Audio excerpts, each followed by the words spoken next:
Oko 25% naše svetske populacije ima neku od formi površnih gljivičnih infekcija. To podrazumeva nokat, koža, mukoza i one utiču na kvalitet života. Dakle, kod opšte populacije one nisu po život opasne, ali prosto remete taj kvalitet života. Ako je promjena na nokatnoj ploči ili su to pečati na koži, onda to značajno smeta prosto našim vašim utiče na samopouzdanje? Tako je, utiče i na samopouzdanje. Drugo, one su naravno i kontagiozne, mogu se preneti u okviru porodice, a isto tako mogu se dobiti i od domaćih životinja ili u kontaktu sa zemljištem.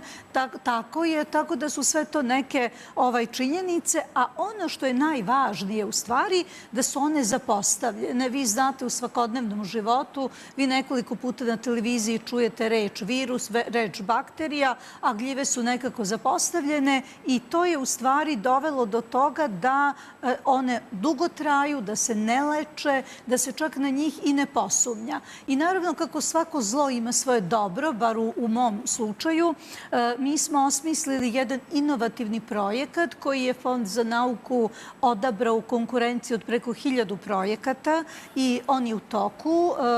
Skoro da smo pri kraju realizacije tog projekta, on se zove Fungal Case Finder. Naime, naša ideja je upravo bila da pomognemo pacijentima da imaju i softver za izračunavanje rizika, a isto tako da imaju i alatke kojima bi sami sebi uzimali uzorak i slali u laboratoriju. Naravno, veoma mali broj laboratorija se bavi dijagnostikom gljivičnih infekcija i u tom smislu bismo mi pomogli da i te takozvane mikrobiološke laboratorije, one su de facto bakteriološke i sada vi dobijete negativan nalaz nakon 24 časa, a za gljive je potrebno mnogo više, 5-6 dana, pa i nekoliko nedelja. Tako da mi očekujemo da će naša inovacija, kada se završi projekat, da se i komercijalizuje i da bude dostupna kako profesionalcima, tako i samim pacijentima.